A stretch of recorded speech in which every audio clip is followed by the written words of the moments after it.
lejos yo vengo a cantar. Soy del campo y del pueblo querido, soy Argueta y vengo a felicitar a don Jaime Arellano, un amigo. Buenos días, amigos televidentes, gracias por estar nuevamente en este su programa Jaime Arellano Nación.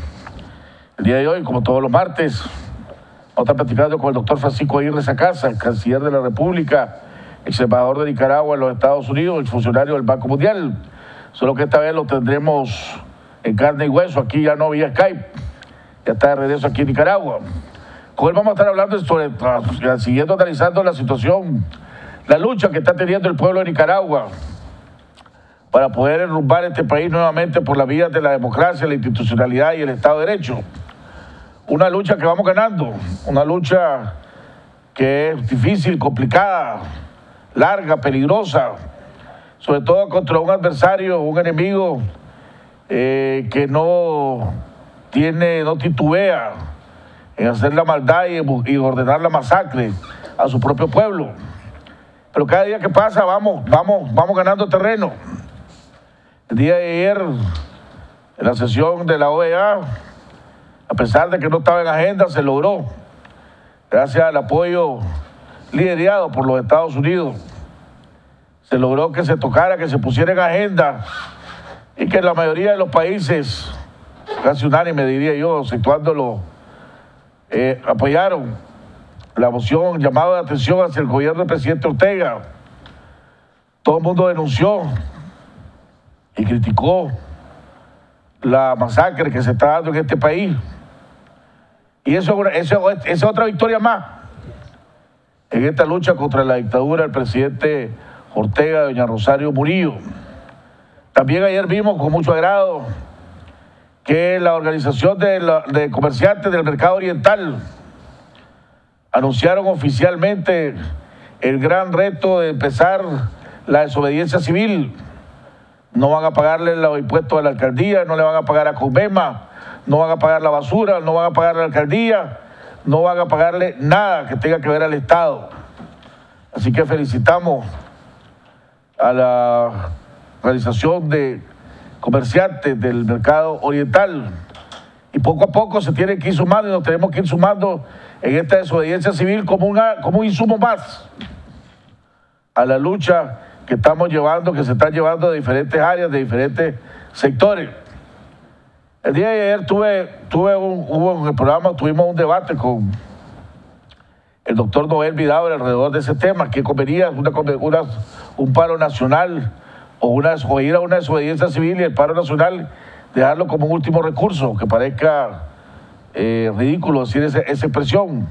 Pero quiero compartir con ustedes el último párrafo, el día de hoy, diario del editorial, diario de la prensa, en su editorial, toca ese tema, toca el parte de la OEA, Masaya y el paro nacional, pero quisiera tocar alrededor del paro nacional.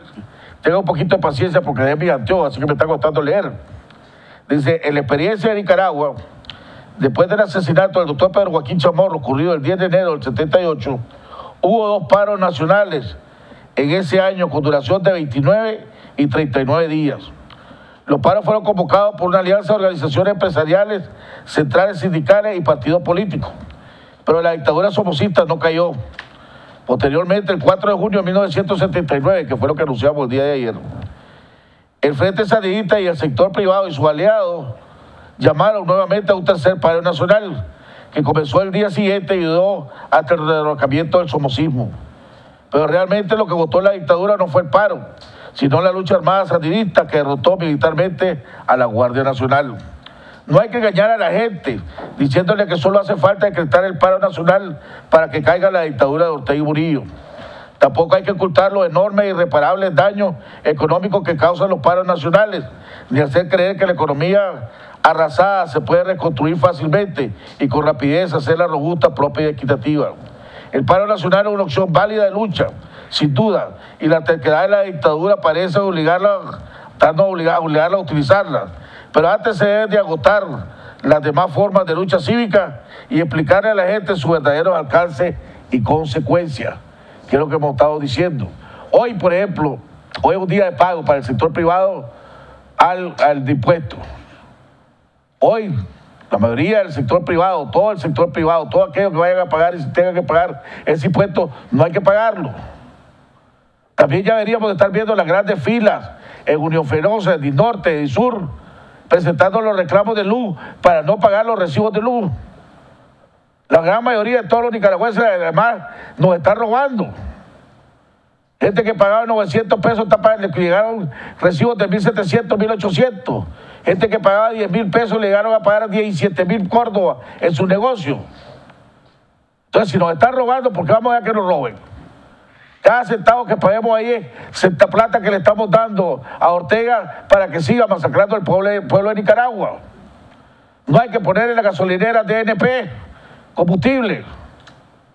Y empecemos, sigamos todo este tipo de lucha, hay que hacerla. Y también mañana, yo creo que mañana, con esto termino, mañana se cumple una semana de la última masacre que ordenó el presidente Ortega cuando ordenó el 30 de mayo la masacre, que la marcha a favor de las madres del 30 de las madres de abril. Yo creo que mañana deberíamos de hacer algo de protesta para recordar lo que sucedió hace una semana. Una de las podría ser mañana que haya un día de brazos caídos, que nadie vaya a trabajar, que no se abran los negocios, cerrar por un día, paralizar por un día el país totalmente. Y tal vez en la tarde una gran marcha nuevamente a las calles con la bandera azul y blanco para volverle a decir al presidente Ortega y a Rosero Murillo que se tiene que ir y que no se le tiene miedo. Y a honrar a las madres nuevamente y a los caídos que cayeron en esa fecha y que desgraciadamente siguen cayendo por todos lados. Ojalá que todas estas organizaciones que son las que toman las decisiones o ayudan a tomar las decisiones, oigan esta propuesta. Sigamos con la desobediencia civil. Hoy es un día para demostrarle al gobierno, mandarle un mensaje que la recaudación de impuestos el día de hoy sea lo menos posible y mañana prepararnos para un día, un paro nacional de un día, un paro de brazos caídos por un día, que nadie abra, que nadie vaya a trabajar y después una gran marcha, nuevamente que salgamos de la de Paul Jenny hacia la UCA. Son propuestas que ahí quedan. Vamos a un cambio y regresamos al único cambio que nos queda y regresamos después con el doctor Francisco Aguirre Sacasa.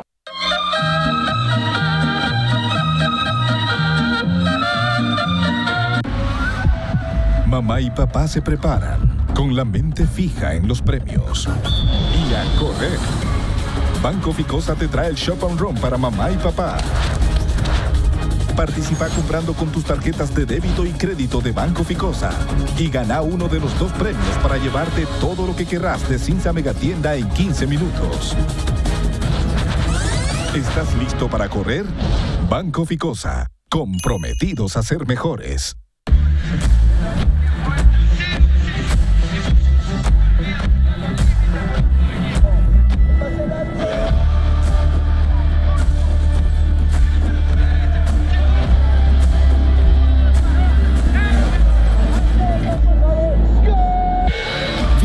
Pasión, estés donde estés. Descarga Movistar Play y disfruta gratis sin consumir tus megas todos los partidos de la Copa Mundial de la FIFA Rusia 2018 en exclusiva en tu celular Movistar. Dedicación al servicio para salvaguardar la vida y bienes de nuestros clientes es nuestra misión. Somos expertos en vigilancia electrónica. Instalamos CCTV y oficiales de monitoreo, alarmas de detención de intruso y monitoreo las 24 horas. Instalamos alarmas de detención de incendio, control de acceso y cercas eléctricas. Sistemas profesionales de seguridad SA. Responsabilidad y profesionalismo. Su mejor opción para su protección. Residencial Bolonia de Ticabús, 4 cuadras al sur, Managua. Teléfonos 2266-9778, 2266-8901. La naturaleza enseña con su ejemplo a trabajar por el bien común, a convivir en sociedad, a respetar las leyes naturales y el medio ambiente. Cada miembro de esta comunidad tiene una misión específica: recolectar alimentos, cuidar a los recién nacidos y dar protección al panal contra toda amenaza.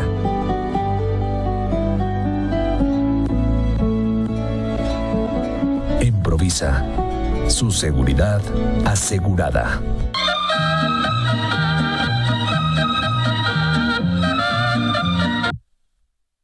Bueno, amigos televidentes, estamos de regreso en la segunda parte de nuestro programa. Ya está con nosotros nuestro invitado, el doctor Francisco Aguirre Sacasa.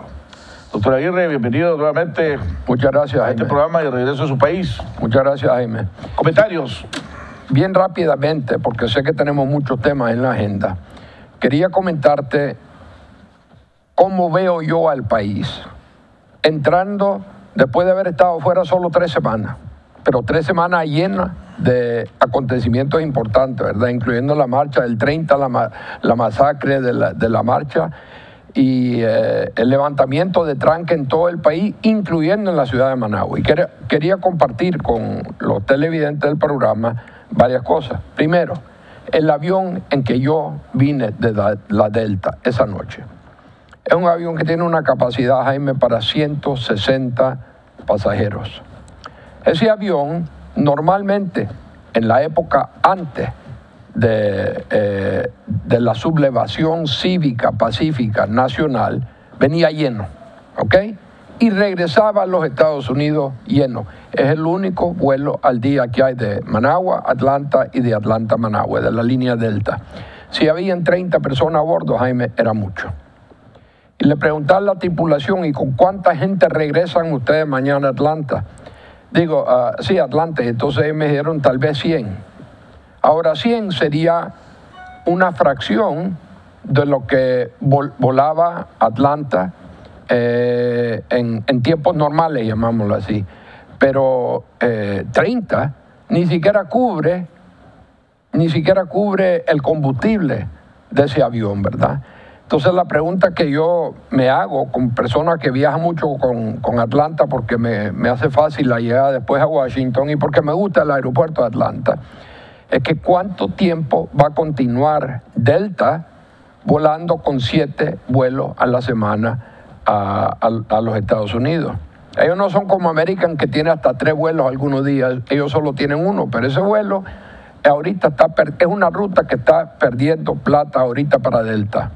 Segundo, entro a la ciudad, ni un alma en el aeropuerto, Jaime. Nadie caminando en las calles, prácticamente 0 tránsito. Pasé por un número de restaurantes y de tiendas estas de conveniencia que hay en la gasolinera, todas herméticamente cerradas. Wow. Y eran las 8:30 de la noche de un sábado, Jaime, cuando normalmente todo esto estaría lleno. Miedo a los asaltos. Así es. Ahí le pusieron plywood a todas las pumas. Me imagino para que no le ocurra a ellos lo que le pasó aquí al 100% de Noticias, y después pasaremos ahora. Pero otra realidad es que yo estaba atento a lo que decían los periódicos pues, sobre el precio de los derivados de petróleo. Y no anunciaron nada. Cuando fui a llenar el domingo el carro mío, me dijo el que estaba allí que no habían tocado el precio del diésel, ni lo habían subido ni lo habían bajado. Pero eso ya para nosotros debería de ser un motivo de inconformidad, porque el precio mundial del petróleo bajó un 7% la semana pasada. Y en los Estados Unidos, cuando esos cambios en el precio mundial se reflejan instantáneamente en la gasolinera, ahí no se ajusta de un día al otro, no hay ninguna agencia que se pone de acuerdo y dice este va a ser el precio, sino que es la competencia libre. Empezaron a bajar los precios después de estar subiendo, ¿verdad? Y aquí no hubo ningún cambio. A pesar de que los suplidores de derivados de petróleo y de petróleo en Nicaragua saben que el precio mundial del petróleo que nosotros importamos la semana pasada bajó en un 7%. Y finalmente, Jaime, no sé si está el Flaco por acá o no. Flaco. Quería entregarte a vos, Jaime, este artículo para que se lo deje a Miguel y a la Verónica, del Washington Post del domingo 3 de junio. Y yo quisiera, Flaco, que lo enfocara acá un segundo. habla de todos los problemas que está teniendo Nicaragua, ¿verdad? De todos los muertos, de todas las barbaridades que están pasando. Y la gran fotografía que aparece allí, ¿la tenés, flaco? Es la vitrina o el vidrio este enorme del 100% de noticias, y así es identificado por el Washington Post, del 100% de noticias. O sea que esto te lo entrego a vos. No le voy a poner una dedicatoria ni nada a Miguel ni a la Verónica para que lo puedan enmarcar, pero eso demuestra que en los Estados Unidos el tema de la libertad de prensa, de Nicaragua en general, está ya en el tapete. Quisiera terminar, Jaime, con otra cosa que es bien importante. El 3 de junio también salió un editorial del Washington Post, que es el diario de mayor influencia en la capital de los Estados Unidos, sobre la catástrofe nacional que está viviendo Nicaragua. Palabra del Washington Post y no mía, ¿verdad? Ese es el título. Entonces, hay un recuento de lo que ha pasado. Para cuando ellos escriben eso, dicen que han muerto más de 100 personas. Ahora entiendo que con lo que ha pasado en Masaya recientemente nos estamos acercando a los 130. Y entonces hay un párrafo en este editorial que para mí es bien importante. Habla de cómo llegó Daniel al poder y de cómo se mantiene en el poder.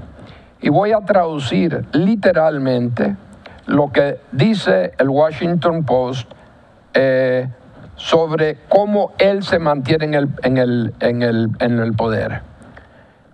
Según el Post, Daniel ha hecho tratos corruptos con la iglesia y el sector privado, que se han hecho de la vista gorda, mientras él, Daniel, cooptó todos los poderes del Estado, incluyendo la policía y el ejército. Esa es una traducción literal, Jaime, de lo que aparece en el editorial del 3 de junio del Washington Post. Ahora, lo interesante para mí es que ya el tema de Nicaragua amerita, cuando hay temas como el de Corea del Norte, como el de Irán, como el TLC que se está renegociando con Canadá y con México, como las mismas elecciones de México, que nosotros hayamos salido de esta manera en el Washington Post, es la confirmación de que sí estamos en la pantalla de radar de los Estados Unidos y del resto del mundo, ¿verdad? Pero de nuevo, por razones negativas. Yo honestamente no estoy de acuerdo con la valoración de ellos. Yo no creo que ha habido ningún pacto, digamos, entre el gobierno y la corrupto, digamos, entre el gobierno y la Iglesia Católica. También creo que, y ellos lo reconocen más adelante, ha habido un distanciamiento entre el sector privado y el gobierno de Daniel y de doña Rosario. Pero me preocupa en particular que estén incluyendo allí al ejército, porque la impresión que tengo es que el ejército ha sido escrupulosamente neutral en todo este periodo. Entonces, no sé, voy a ver cómo yo les hago saber a ellos pues que no estoy de acuerdo con la valoración en su totalidad, pero lo importante, Jaime, es que están escribiendo en su página editorial y que eso va a tener un gran impacto no solo en la burocracia, en la administración, sino que también en el Congreso norteamericano. Ayer se dio la sesión de trabajo de la Organización de Estados Americanos y se logró que se pusiera en agenda primero el tema de Nicaragua, que no estaba en agenda. Era una sesión solo para tocar el tema de Venezuela.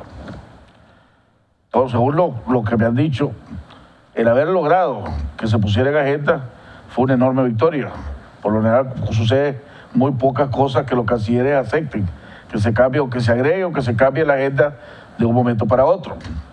Eso se logró. Una ofensiva liderada por los Estados Unidos, que 2 días antes el embajador había anunciado que los Estados Unidos iban a promover para tratarlo de poner en agenda. lo significativo de esto es que el secretario de Estado de los Estados Unidos tocó el tema de Nicaragua fuertemente, igual que la mayoría de los países latinoamericanos pertenecientes a la OEA. ¿Qué impacto va a tener esto? Y si esto, básicamente, ya el siguiente paso son las sanciones que pueden imponer hacia Nicaragua, ya sea hacia el gobierno del presidente Ortega o hacia la familia del presidente Ortega o los allegados al presidente Ortega, de acuerdo a la famosa, la Magnitsky Law, la Global Magnitsky Law, su análisis alrededor. Y además, ¿qué lo motivó? Para ir nomás dejarle que usted se extienda. ¿Qué lo motivó a ustedes a firmar la carta de los 4 cancilleres que hacia el señor, hacia la OEA, hablando sobre la situación de Nicaragua? Bueno, yo creo que la motivación, empezando por el último tema primero, era primero el estar consciente de que iba a haber esta Asamblea General de la OEA.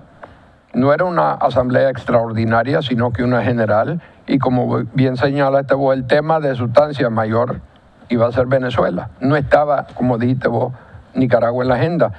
Pero nosotros, y fuimos 4 cancilleres los que firmamos esa carta, muy conscientes de este documento, que es la Carta Democrática Interamericana, que a mí me tocó firmar por nuestro país, aquel fatídico 11 de septiembre del año 2001 en Lima, Perú, consciente de que esto existía, que iban a abordar el tema de Venezuela, pero sobre todo consciente de la realidad porque estamos viviendo nosotros los nicaragüenses, con la masacre, con el colapso de nuestra economía y con todos los antecedentes a eso, Jaime, que indiscutiblemente consisten en un rompimiento del orden constitucional en nuestro país.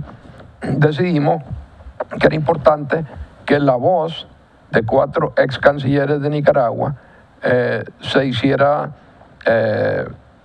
escuchar en la OEA. Yo no te voy a decir que esa carta fue determinante, ni mucho menos, en lo que pasó en la OEA, pero indiscutiblemente creo que es algo que puede haber incidido en algo, en el pensar de algunos de los que hicieron uso de la palabra, incluyendo el secretario Pompeo.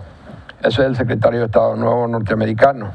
Ahora, ayer se pronunciaron 10 países, sin estar en la agenda Nicaragua, 10 países que o mostraron su preocupación o su consternación o su condena a lo que está pasando en Nicaragua ahora.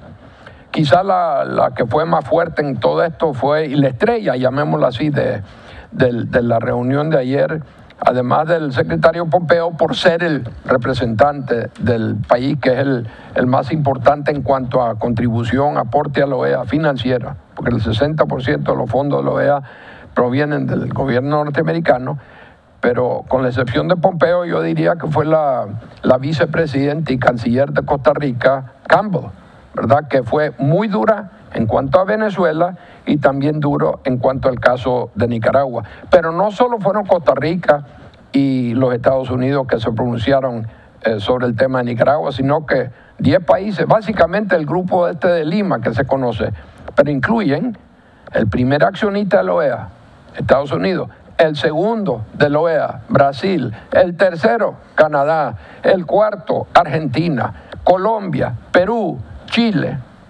y Costa Rica, solo para darte una idea de lo amplio que fue la preocupación que existe en el seno de la Asamblea General, porque aquí estamos hablando de los cancilleres y no de los representantes permanentes ante la OEA, sobre la situación en Nicaragua. Ahora, Jaime, aquí tengo yo el proyecto de declaración que teóricamente se va a presentar hoy en la OEA. Y esencialmente, voy a hacer un resumen ejecutivo, se exige un cese inmediato de los actos de violencia, intimidación y amenazas dirigidos contra el público en general. O sea que se le dice, y cuántas veces ya no hemos dicho eso en el diálogo y en todas partes, que se le tiene que poner fin a la violencia, Jaime. La destrucción de la propiedad también. Y entonces hacen un llamado a negociaciones pacíficas que aborden los desafíos fundamentales del país, incluyendo el fortalecimiento o la falta de fortalecimiento de las instituciones democráticas. Obviamente en ese contexto hablan de elecciones libres. Y entonces afirman que la institución en donde ellos están reunidos en ese momento, la OEA, debería de brindar apoyo a un grupo interdisciplinario internacional de los expertos independientes y además a una misión de observación electoral antes de las elecciones, ¿verdad? Y finalmente ellos dicen en esta declaración que ellos le van a pedir o deberían de pedirle a la Comisión Interamericana de Derechos Humanos que llegue al Consejo Permanente a dar un reporte sobre lo que ellos encontraron aquí en Nicaragua durante los 4 o 5 días que estuvieron acá. Entonces, vamos a ver qué pasa con esta declaración. Vamos a ver si se fortalece, si se debilita, si se aprueba o si no se aprueba.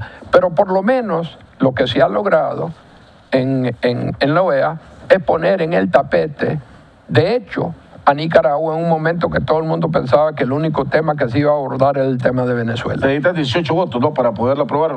Creo que son 18 para cosas como, por ejemplo, la suspensión de Venezuela como miembro de la OEA, se necesitan 24. Y ese es un tema que tal vez se va a votar mañana también, ¿verdad? Hoy, mejor dicho, porque hoy es el último día de la Asamblea General. En el pasado no se han logrado esos 24 votos, Jaime. Se ha intentado varias veces hacerlo en el caso de Venezuela. Y en todo caso, el representante, el canciller venezolano, dijo que... De todas maneras, van de salida. Sí, nosotros ya no queremos saber de esta organización. Él se llegó a burlar y a insultar. Sí. Porque llamó... Y nuestro... Llamó Servile, llamó Cepillo, Piones, a Canadá, a México, a varios países. La de Canadá le dio duro también en varias ocasiones. Porque la canadiense fue muy dura también, que es raro para ellos. Porque ellos son muy respetuosos de conceptos como el respeto por la soberanía de los países, a pesar de que ahora vivimos en una aldea global, Jaime, y que esos antiguos conceptos de la soberanía han experimentado cambios muy importantes. Veamos el siguiente paso. Y aquí, en esta lucha que tenemos contra el presidente Ortega y a Rosario Murillo para devolver la democracia y la institucionalidad a este país y seguir evitando la masacre que ellos han ordenado, necesitamos la ayuda internacional. No, eso no lo podemos dudar, ¿verdad? Si queremos triunfar cívicamente, sin necesidad de ir a una guerra o a volvernos a matar entre nosotros mismos, porque ahorita él es el que está matando. ¿Qué posibilidades hay que vengan después de esto? Sanciones hacia Nicaragua.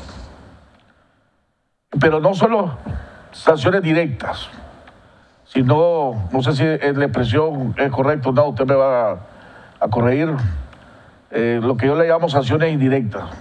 Por ejemplo, ahorita hay bastante plata aprobada en el Banco Mundial y en el BID para Nicaragua. Préstamos, hay bastante préstamos aprobados, que están en la tubería, ya fueron aprobados, están en la tubería para desembolsar. Para desembolsarse. ¿Qué posibilidades hay que eso se detenga, que eso se congele? ¿Qué posibilidades hay de que venga, que se le aplique la Global Magnitsky Law al presidente Ortega o a sus allegados? Inclusive se especulaba de que familiares directos del presidente Ortega podrían salir. Y en esta última pregunta, ayer vi en el programa de nuestro buen amigo Luis Galeano, Café con Vos, que también es el otro dolor de cabeza que tiene el presidente Ortega de este canal,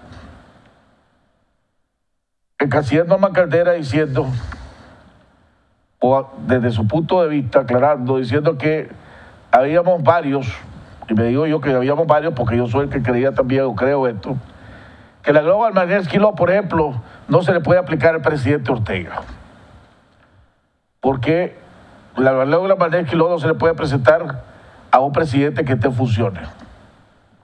Solo que previamente se le ha hecho un juicio, etc. Y que tampoco se le puede aplicar allegado al presidente Ortega, sino que tiene que ser aplicado a funcionarios que tengan determinadas funciones dentro del Estado, que supuestamente se hubo la corrupción o hubo las violaciones de los derechos humanos. Me llamó la atención esto porque entonces ya dije yo, estamos jodidos, pues. Usted que fue lo primero que analizó la Global Magnitsky Law en este país, desde antes inclusive que se empezara a aplicar, ¿está en lo correcto, Norman? Bueno, mira, quiero decirte, vamos por partes, ¿verdad? Vamos a empezar con la tubería, los proyectos aprobados pero no desembolsados para Nicaragua. Lo que yo sé que pasa en las instituciones financieras internacionales, en donde los Estados Unidos no tiene poder de veto, pero sí tiene una influencia más grande que la de cualquier otro accionista, ¿verdad? Lo que normalmente se puede hacer, Jaime, es parquear un proyecto de ley o de crédito antes de que sea aprobado.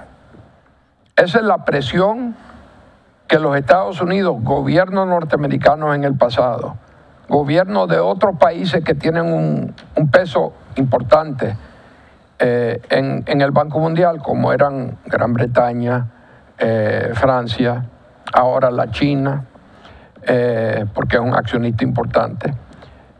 Todos ellos tienen esa posibilidad de hablar directamente con el presidente del Banco Mundial y parquear nuevos proyectos para que no llegue a la votación y no se someta a una votación en donde, como todos sabemos, los Estados Unidos ya no tiene el poder de veto, pero sí tiene el poder de engavetar. Yo conozco de casos en países de África, cuando yo estaba director de los países francófonos y lusófonos de África, en donde también, de hecho, se congelaban desembolsos.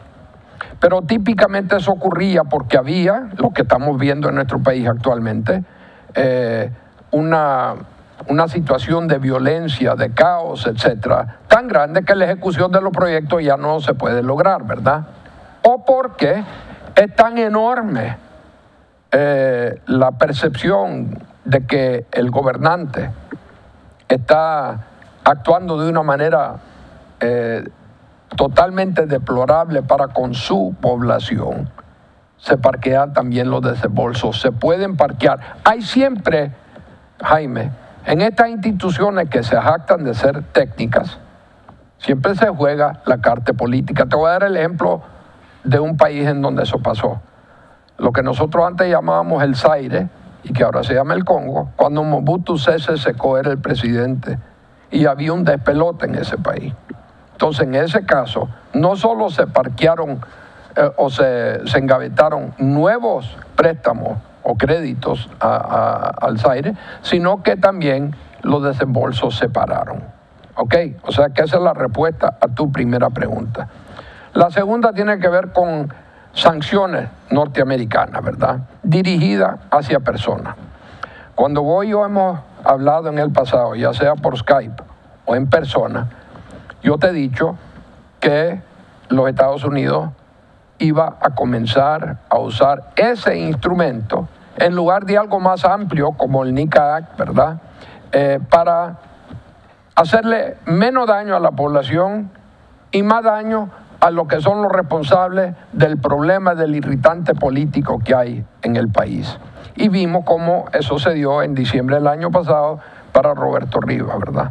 Por cierto, eso me recuerda que ayer o antier falleció el cardenal Miguel Obando y Bravo, y quiero hacerle llegar mi más sentido pésame a la Iglesia Católica, en primer lugar al cardenal Brenes y a los otros miembros de la Conferencia Episcopal de Nicaragua, pero a todos los católicos, y a los parientes, pues, y las personas allegadas al cardenal Obando, que en paz descanse.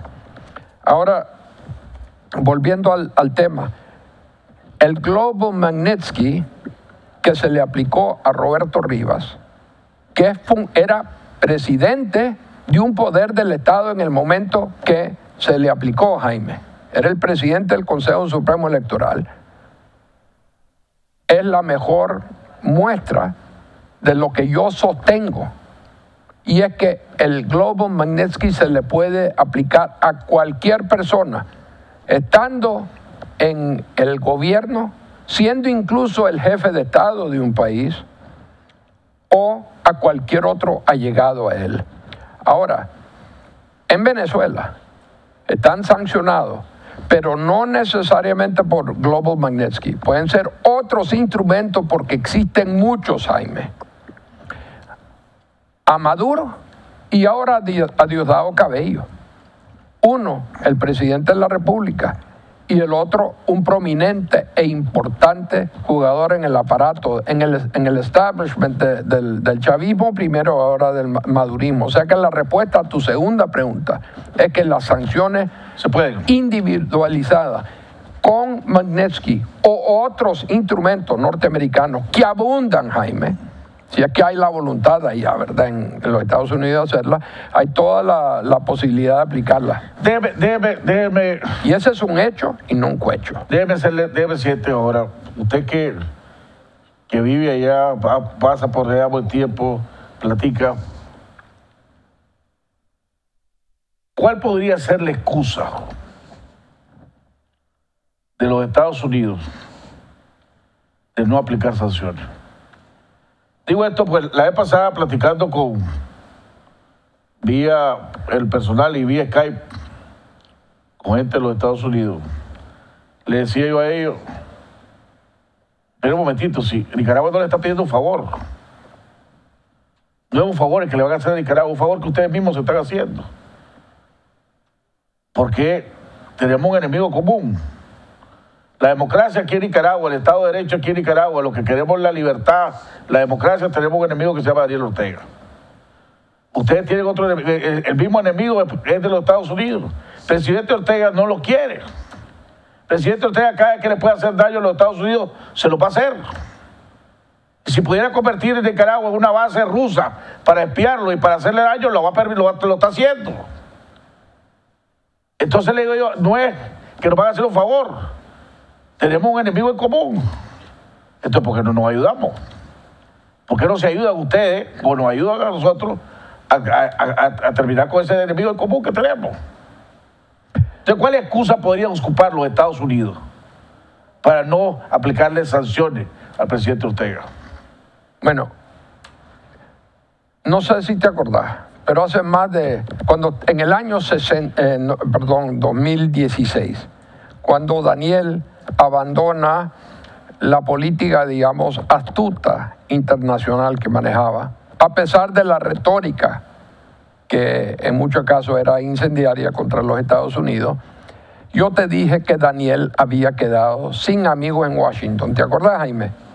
Y yo te venía diciendo que la relación entre Estados Unidos y Nicaragua había pasado de correcta, pero no cordial, a correcta y pobre, ¿verdad?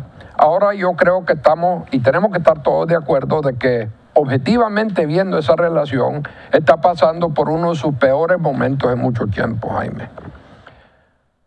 En este momento, lo que podría de alguna manera impactar en la respuesta norteamericana, que yo creo que viene, Jaime. Yo creo que viene una respuesta norteamericana. No conozco el timing de eso, no sé en qué momento lo van a anunciar y no sé cuánta gente van a ser anunciados. Pero sí te puedo decir que el Global Magnitsky no va a estar repleto de solo nicaragüenses, ¿verdad? Porque esta es una ley que se le aplica a todo el mundo y no podemos de repente aparecer con 10 de los 13 o 14 de todo el mundo de Nicaragua, ¿verdad? Eso es un absurdo que me han dicho alguna gente que creen que van a ponerle el Global Magnitsky a 10 nicaragüenses. Bien aplicado. Bueno, entonces va a ser menos que lo que alguna gente creen que va a ocurrir, creo yo, ¿verdad?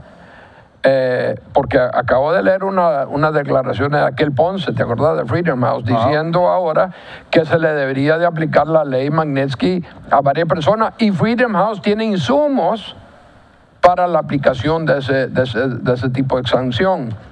Pero también quiero recordarte, Jaime, que hay otras modalidades igual de difíciles y de problemáticas que se le pueden aplicar. ¿Qué es lo que te estoy diciendo en el fondo? Que se le puede aplicar a cualquiera en el gobierno, desde el jefe de Estado hasta un presidente de un poder del Estado, y a otros ha llegado que están vinculados a la represión o a la corrupción, ¿verdad? Eso es un hecho. Y que yo creo que van a venir con ese tipo de sanción, porque yo creo que ha ganado la batalla en Washington aquel grupo que dice que no hay que castigar a todo el país, sino que teledirigir contra individuos el castigo. Y es un castigo, creo que vos lo dijiste en una ocasión, es prácticamente declararlo civilmente muerto una persona, porque ahí lo más grande es que no puede viajar a los Estados Unidos. A Daniel no le importa nada de eso. Sí. Ni a ninguno de los que están con él, pues, pero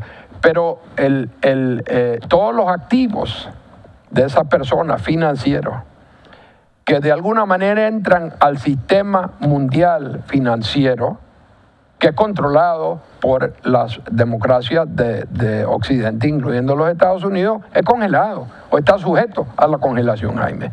Entonces es muy difícil, es un castigo realmente muy difícil, yo olfateo que esa es la forma en que va a tomar las sanciones norteamericanas hacia Nicaragua. ¿Por qué cree, doctor Aguirre, usted ha sido una de las personas que ha podido platicar con el presidente Ortega en ciertas ocasiones? Hace muchos años. Ha podido negociar con el presidente Ortega. Hace muchos años. Pero ha podido negociar, por lo menos tuvo la oportunidad, sabe lo que está frente a frente a él negociando.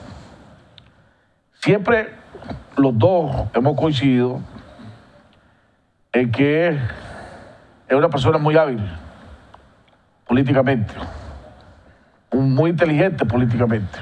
Astuto es la palabra que yo uso. O astuto, exacto. ¿Qué pasó con el presidente Ortega? ¿Qué pasó con esa persona astuta? ¿Qué pasó con esa persona hábil? O sea, los errores que comete y sigue cometiendo son errores de novato, de aspirante a dictador. Si usted ya tiene experiencia. O sea, toda la masacre que ha ordenado, la masacre del 30 de mayo, el día que se estaba celebrando el Día de las Madres, para celebrar con las madres, honrar a las madres de los caídos, atacar a un pueblo como el que está atacando, inclusive usando hasta cuestiones químicas ahora en Masaya. ¿Qué es lo que está pensando el presidente Ortega? Bueno. O sea, ahí tiene, la vez pasada comentaba alguien, ahí tiene a toda su familia viviendo con él en el Carmen. Creo que son 11 hijos con la esposa y los nietos, son 30 y pico, 40 nietos. Van a pasar toda la vida viviendo en el Carmen sin salir a algún lado. O sea, ¿qué espera, pues? Bueno, yo creo, el Daniel Ortega que yo conocí y con quien yo negocié hace muchos años, era una persona que acababa de retomar el poder, en el sentido que acababa de ser electo presidente en las elecciones del 2006, ¿verdad? Con todo y que no se contaron el 8% de los votos, ¿verdad, Jaime? Y que fueron, como yo siempre he dicho, elecciones amañadas. Entonces, ese Daniel Ortega era una persona que solo tenía un tema que le interesaba en su vida. No tenía pasatiempo, no tenía hobbies, como dicen en los Estados Unidos. El guaro de él era la política. Y era una persona con una visión bien clara y un gran interés en lo que él llama los temas geopolíticos, los temas estratégicos.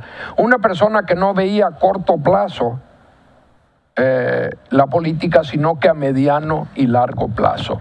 Un hombre con el quien se podía negociar si aquí uno tenía cierto poder de negociación. Las negociaciones, por cierto, eran muy diferentes y me gustaría más adelante hablar un poquito del diálogo nacional, ¿verdad?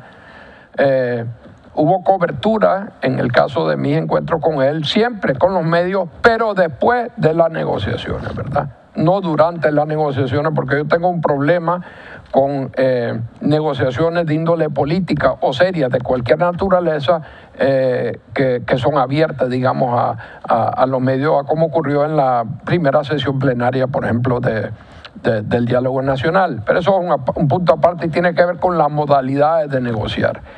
Pero Daniel era un animal político con una visión a mediano y largo plazo. ¿Qué creo yo que pasó? Daniel es una persona que, si lo estudias a él a través de los años, te das cuenta que no tiene un gran interés en la carpintería de gobernar. Daniel está muy interesado, sería un excelente Chief Executive Officer de una gran empresa norteamericana, porque él delega. En eso es totalmente diferente a Arnoldo Alemán, que creía que no era presidente del país, sino que alcalde de todos los municipios durante su época como presidente. Entonces Daniel delega el día a día del manejo político del país con el pasar del tiempo en su esposa y la actual vicepresidenta. Ella empieza, Jaime, como la jefa de propaganda del gobierno, sí, pero con el pasar del tiempo ella es la que preside las reuniones cuando se dan de los ministros, ¿verdad? Ella maneja toda la carpintería. Ella maneja toda la carpintería. Ahora, es más, recordate que Daniel en un momento estaba a favor de establecer aquí en Nicaragua una democracia o un gobierno, llamémoslo así, presidencial parlamentario al estilo francés. Ahora, ¿qué es lo que pasa en ese estilo, Jaime? Que si vos tenés un primer ministro que no te está manejando bien la pulpería, que no te está manejando bien el país, vos lo cambiás, ya sea en Inglaterra o en Francia o en Alemania, donde sea, ¿verdad? Pero Daniel no se percató o no quiso cambiar a su primer ministro. Eso de hecho es lo que pasó, exacto. Y ella, lo que ha quedado bien claro, y lamento pues porque ella puede ser una buena poeta y puede tener, indiscutiblemente tiene mucha inteligencia, pero no supo manejar el país. Y prueba de eso es que estamos donde estamos ahorita. Pero entonces, ¿hasta dónde va a llegar el presidente? ¿Hasta dónde va a llegar el presidente Ortega? ¿Hasta dónde vamos a llegar esta lucha? O sea, ahorita todo el mundo quiere que el presidente Ortega se vaya. Pero todo el mundo estaba dispuesto a aceptar, o la gran mayoría estaba dispuesto a aceptar unas negociaciones, una salida, que sea inclusive que se convocara las elecciones para dentro de 10 meses, y él se quedaba los 10 meses aquí hasta que mientras se hacía cambio del Consejo Supremo Electoral, le daba tiempo a los partidos, todo. Pero cada masacre que ordena, fíjate que hace cuando inició esto todavía estábamos hablando de 40 y pico muertos, 30 y pico muertos. Ya vamos por 120, 130 muertos. Más de 1000 y pico heridos. Entonces, ¿hasta dónde va a llegar? Que va a llegar un punto en que no se va a poder, que el pueblo no va a aceptar ninguna negociación. Es ahí donde quiere llegar el presidente. Porque si el presidente Ortega se sienta, todavía a pesar de esto, a negociar, se puede conseguir una negociación donde se garantice a él y su familia su salida. Mira, pero mientras él siga subiendo la parada y matando más gente, más difícil va a ser esto. Así es. Mira, una cosa es clara para mí. No podemos seguir nosotros con el status quo de ahora, con la nueva realidad de ahora. No podemos acostumbrarnos a que se mueran 5 compatriotas nuestros, hermanos y hermanas, pero sobre todo hermanos jóvenes nuestros, todos los días en Nicaragua. Va a llegar el punto en que este país va a sufrir una implosión, no explosión, una implosión social, en el sentido de que muchos nicaragüenses se van a ir, incluso a Costa Rica, a Panamá, a España y los Estados Unidos, porque van a estar hartos de lo que está pasando en nuestro país. Y todo lo que se logró en términos socioeconómicos, que fue un gran logro del gobierno de Daniel durante muchos años, va a perderse. Yo fui el primero que te dije que este año íbamos a tener un no solo una desaceleración del crecimiento, que es lo que dijo Ovidio aquel día en la primera sesión del Diálogo Nacional, la plenaria, sino que va a haber una contracción de nuestra economía. Y no solo va a durar un año, Jaime, porque aquí se ha echado a perder el clima de inversión. Aquí no están invirtiendo ni nacionales, y si no invierten los nacionales, mucho menos que van a invertir los internacionales. Ahora, yo no sé hasta dónde él va a querer llegar. En el caso de Somoza, no se fue hasta que él ya sabía que sus fuerzas, la Guardia Nacional, no lo podían proteger más. Y que si él quedaba en el país iba a ser capturado por los sandinistas y que iba a ser ajusticiado. Entonces ¿cómo se llama? Anastasio Somoza Debayle esperó hasta el último minuto, ¿verdad?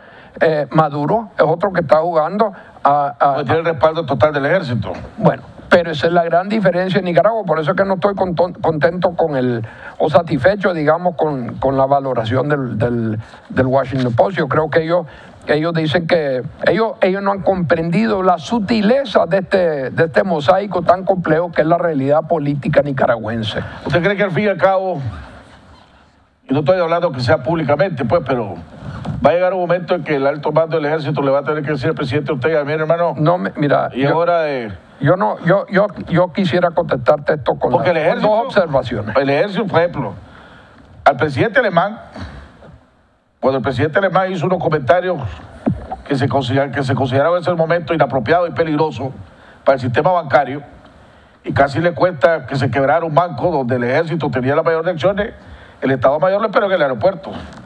Y ahí mismo lo agarraron al presidente alemán y le dijo, o corregí esto o te vas de regreso. Bueno, entonces, veremos, o sea, ya hay historia en este país. Sí. Veremos al alto mando del ejército tocándole la puerta calladamente al presidente Ortega diciendo, hermano, busca una negociación, busca una salida. Mira, Jaime, creo que a todos nos tomó por sorpresa lo que pasó aquí en Nicaragua. Y con cada día que pasa, nos sorprende más lo que está pasando en nuestro país. Y a esta altura del partido, Jaime, no se puede descartar nada. Pero no quisiera yo especular sobre lo que podría pasar en un diálogo eventual entre Daniel Ortega y el ejército de Nicaragua. Pero ambos son importantes jugadores en nuestro país, ¿verdad? Y si vos ves la Constitución de Nicaragua, que no es un pedazo de papel, no es la cosa que... Mira, aquí en nuestro país se habla mucho de las salidas constitucionales a la crisis de Nicaragua. Y entonces todo el mundo habla de que hay que respetar a la Constitución, que es este documento que está escrito y que es un fenómeno relativamente moderno en la democracia del mundo. Y que en nuestro país sabemos que la Constitución desafortunadamente no vale nada. Porque todo lo que ha logrado Daniel Ortega, todo el edificio, la arquitectura de su gobierno fue al margen de la Constitución, Jaime. Entonces yo creo que un día debemos de hablar de... Después lo legalizó. Sí, pero el tema es, Jaime, que la Constitución de un país, la manera en que se maneja un país políticamente, es la sumatoria de diferentes elementos, incluyendo la Constitución escrita, pero también las tradiciones y la cultura política del país. Y allí nosotros tenemos una enorme latitud para resolver el problema de Daniel. Para finalizar, Almagro, sus declaraciones, su actuación de las últimas semanas, inclusive donde botó la gorra, como decimos nosotros nicaragüenses, con unas declaraciones fuertes e insultando inclusive a sectores de este país, ya dejó de ser Almagro un posible actor de la salida de este país. Mira, Jaime, está tocando un tema que es muy importante, porque en esta declaración que te leí hace un ratito, el grupo de cancilleres están hablando del papel que jugaría la OEA acá, en este proceso de democratización. Pero a mí, yo tengo problemas con eso, porque yo creo que la OEA tiene que ganarse la confianza del pueblo nicaragüense, porque ahorita tiene cero credibilidad acá. Quiero compartir con vos y los televidentes ciertos datos. ¿Tiene cero credibilidad? Almagro.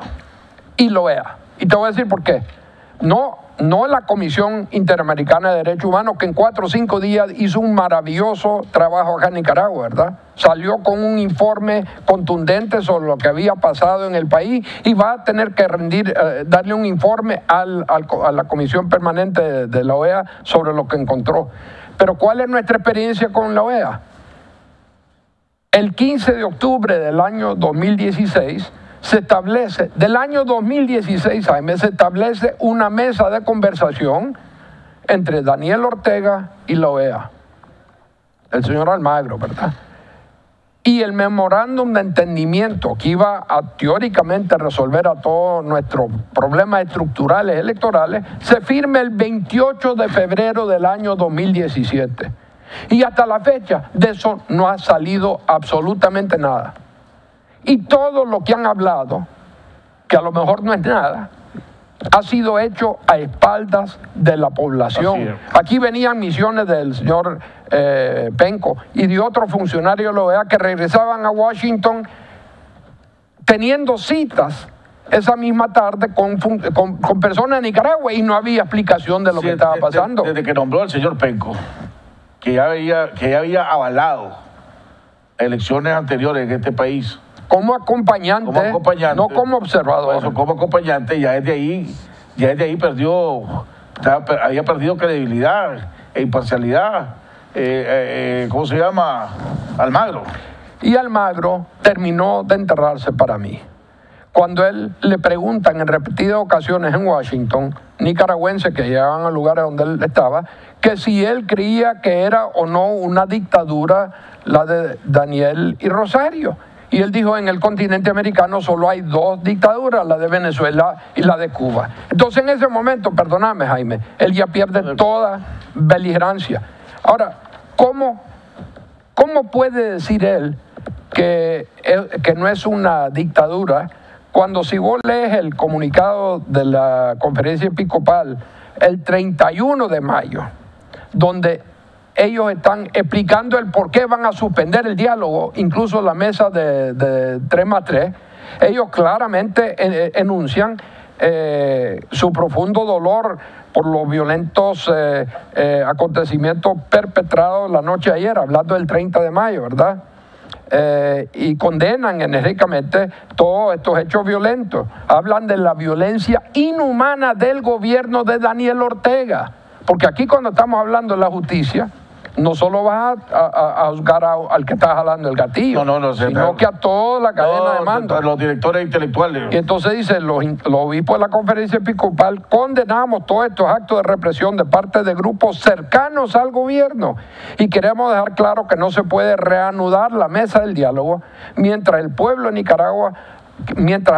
Nicaragua se le sigue negando el derecho de manifestarse libremente y continúa siendo reprimido y asesinado. Ahora, ¿qué tipo de gobierno democrático hace eso? 10 segundos. No, ya no tengo nada más que decir. La última palabra se lo di a los obispos. Bueno, hemos llegado al final del programa. Le agradecemos al doctor Francisco Aguirre esa casa.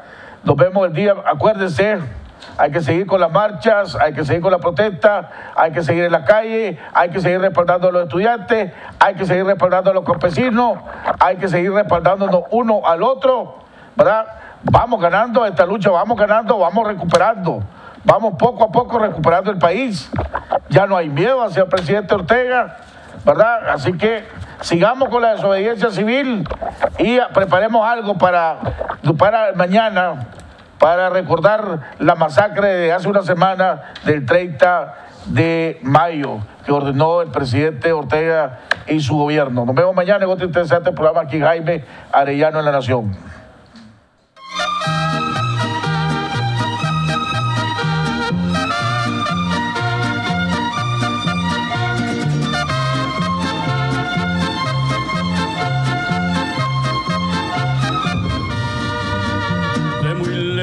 Yo vengo a cantar, soy del campo y del pueblo querido, soy Argueta y vengo a felicitar a don Jaime Arellano, un amigo.